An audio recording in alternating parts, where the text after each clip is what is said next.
नमस्ते दर्शकों, हमारे चैनल में आपका स्वागत है, जहां हम हिंदू धर्म की आकर्षक अवधारणाओं और विज्ञान से इसके संबंध का पता लगाते हैं। आज हम अनंत ब्रह्मा और अनंत ब्रह्मांड के विचार के बारे में बात करने जा रहे हैं और वे हिंदू धर्म ग्रंथों में विविधता का प्रमाण कैसे प्रदान करते हैं। ब्रह्म क्या है? ब्रह्मा हिंदू धर्म में निर्माता देवता हैं, जो ब्रह्मांड या ब्रह्मांड के निर्माण के लिए जिम्मेदार हैं। ब्रह्मांड ब्रह्मांडीय अंडे के लिए संस्कृत शब्द है, जिसमें सभी आकाश गंगाएं, तारे, ग्रह और जीवित प्राणी शामिल हैं। कहा जाता है कि ब्रह्मा का जीवन काल 100 ब्रह्मा वर्ष है, जो 311 ट्रिलियन मानव वर्ष के बराबर है। अपने जीवन काल के अंत में वह अपनी रचना के साथ विलीन हो जाता है और सृष्टि का एक नया चक्र शुरू करने के लिए संरक्षक देवता विष्णु की नाभि से एक नया ब्रह्मा प्रकट होता है। लेकिन क्या एक ही ब्रह्म और एक ही ब्रह्मांड है? कुछ हिंदू धर्म ग्रंथों जैसे पुराणों और उपनिषदों के अनुसार इसका उत्तर नहीं है। अनंत ब्रह्मा और अनंत ब्रह्मांड हैं, प्रत्येक का अपना समय, स्थान और प्रकृति के नियम हैं। ये ब्रह्म और ब्रह्मांड चेतना के सागर में बुलबुले के समान है, जिसे ब्रह्म कहा जाता है। ब्रह्म परम वास्तविकता और समस्त सृष्टि का स्रोत है। यह समय, स्थान और कारण से परे है। यह अनंत, शाश्वत और आनंदमय है। यह हर चीज और हर किसी का सार है। हमें कैसे पता चलेगा कि अनंत ब्रह्मा और ब्रह्मांड हैं? हिंदू धर्म ग्रंथों में ऐसे कई संदर्भ हैं जो मल्टीवर्स के अस्तित्व का सुझाव देते हैं। उदाहरण के लिए, भगवद गीता में भगवान कृष्ण ने अर्जुन को अपना सार्वभौमिक रूप दिखाया, जो संपूर्ण ब्रह्मांड का दर्शन है। वह कहते हैं, देखो अर्जुन, विभिन्न रंगों और आकारों के 1,00,000 हजारों हजारों दिव्य रूप, आदित्यों, वसुओं, रुद्रों, अश्विनों और मरुतों के देवताओं को देखो। देखिए, ऐसे कई चमत्कार जो पहले कभी नहीं देखे गए।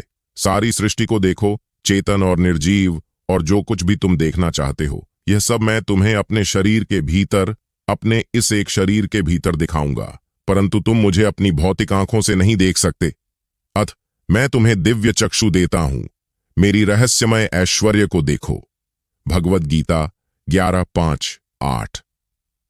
इस दृष्टि में अर्जुन न केवल वर्तमान ब्रह्मांड को देखता है, बल्कि अतीत और भविष्य के ब्रह्मांडों और अस्तित्व के विभिन्न स्तरों को भी देखता है। वह अनगिनत संसारों के निर्माण और विनाश और कृष्ण की अनंत अभिव्यक्तियों को देखता है। वह यह दृश्य देखकर अभिभूत हो जाता है और कहता है, आप ही सर्वोच्च आदि उद्देश्य हैं। आप इस समस्त ब्रह्मांड की परम विश्राम स्थली हैं। आप अक्षय हैं और आप सबसे प्राचीन हैं। आप सनातन धर्म के पालक, साक्षात भगवान हैं। ये मेरा विचार है। आप उत्पत्ति, मध्य और अंत से रहित हैं। मैं देख रहा हूं कि आपके मुख से प्रज्वलित अग्नि निकल रही है, जो आपके ही तेज से इस संपूर्ण ब्रह्मांड को जला रही है। यद्यपि आप एक हैं, फिर भी आप संपूर्ण आकाश और ग्रहों तथा इनके बीच के समस्त अंतरिक्ष में फैले हुए हैं। हे महान! इस अद्भुत और भयानक रूप को देखकर सभी ग्रहमंडल परेशान हो गए हैं। भगवद गीता 11:8-7। विविधता का एक और संदर्भ श्रीमद् भागवतम में पाया जाता है, जो एक पुराण है जो कृष्ण के जीवन और शिक्षाओं का वर्णन करता है। दूसरे सर्ग में यह ब्रह्मांड की संरचना और आयामों का वर्णन करता है और कहता है, भगवान का सर्वोच्च व्यक्तित्व बलिदान, तपस्या और तपश्चर्या के सभी परिणामों का स्वामी और भोक्ता है, जो जीवों द्वारा किसी भी समय किया जाता है। ब्रह्मांड के भीतर ग्रहों की वह सर्वोच्च साक्षी और हर चीज का सर्वोच्च नियंत्रक है। इसके अलावा असंख्य ब्रह्मांड हैं, और यद्यपि वे असीमित रूप से बड़े हैं, वे आपके अंदर परमाणुओं की तरह घूमते हैं, इसलिए आप असीमित कहलाते हैं। श्रीमद् भागवत 2:5। इस श्लोक का तात्पर्य है कि अनगिनत ब्रह्मांड हैं, प्रत्येक की अपनी विशेषताएं और निवासी हैं, और वे सभी सर्वोच्च भगवान के शरीर के भीतर समाहित हैं, जो उन सभी से परे है। श्लोक यह भी बताता है कि ब्रह्मांड एक अणु में परमाणुओं की तरह लगातार घूम रहे हैं और बदल रहे हैं। मल्टीवर्स का तीसरा संदर्भ ब्रह्म संहिता में पाया जाता है, जो स्वयं ब्रह्मा द्वारा रचित एक भजन है, जिसमें कृष्ण की महिमा का गुणगान किया गया है। 5वें अध्याय में यह कहा गया है, मैं आदि भगवान गोविंद की पूजा करता हूं, जो राधा के साथ अपने लोक गोलोक में रहते हैं, जो अपनी आध्यात्मिक छवि के समान है और जो परमानंद शक्ति ह्लादिनी का प्रतीक है। उनके साथ ही उनके विश्वासपात्र हैं, जो उनके शारीरिक रूप के विस्तार को मूर्त रूप देते हैं और जो सदैव आनंदमय आध्यात्मिक रस से ओतप्रोत हैं। जिस प्रकार अम्ल की क्रिया से दूध दही में परिवर्तित हो जाता है, परंतु फिर भी दही का प्रभाव न तो उसके कारण अर्थात दूध के समान होता है और न ही उससे भिन्न होता है, उसी प्रकार मैं आदि भगवान गोविंद की पूजा करता हूं, जिनमें से शंभु की स्थिति एक है, विनाश के कार्य के निष्पादन के लिए परिवर्तन। एक मोमबत्ती की रोशनी अन्य मोमबत्तियों तक संचारित होती है, हालांकि उनमें अलग अलग जलती है, लेकिन उसकी गुणवत्ता एक समान होती है।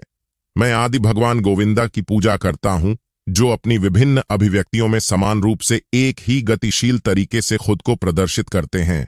मैं आदि भगवान गोविंद की पूजा करता हूं, जिनकी नाभ भी कमल के समान है, कमल का स्रोत है, जिसमें ब्रह्मा प्रथम निर्मित प्राणी निवास करते हैं और जिसका उदर ब्रह्मांड को घेरने वाले ब्रह्मांडीय महासागर का विश्राम स्थान है। श्री के भगवान, भाग्य की देवी, ब्रह्मांड के भगवान के समान हैं।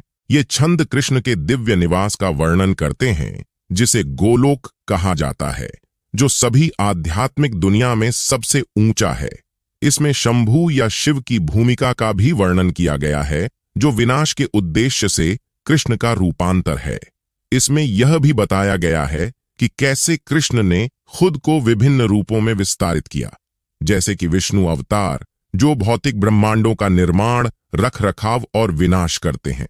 इसमें यह भी बताया गया है कि कैसे प्रत्येक ब्रह्मांड का अपना ब्रह्मा है, जो विष्णु की नाभि से उगने वाले कमल से पैदा होता है। इसमें यह भी बताया गया है कि कैसे ब्रह्मांड कृष्ण के शरीर के छिद्रों की तरह हैं, जो हर चीज का स्रोत हैं। ये कुछ उदाहरण हैं कि कैसे हिंदू धर्म ग्रंथ विविधता की अवधारणा को प्रकट करते हैं और कैसे वे सर्वोच्च भगवान की अनंत शक्ति और महिमा को दर्शाते हैं, जो सभी ब्रह्मांडों के निर्माता, नियंत्रक और भोक्ता हैं। हमें उम्मीद है कि आपको यह वीडियो पसंद आया होगा और आपने कुछ नया और दिलचस्प सीखा होगा। यदि आपने किया है तो कृपया हमारे चैनल को लाइक, शेयर और सब्सक्राइब करें और हिंदू धर्म और विज्ञान पर अधिक वीडियो के लिए बने रहें। देखने के लिए धन्यवाद और हरि ओम।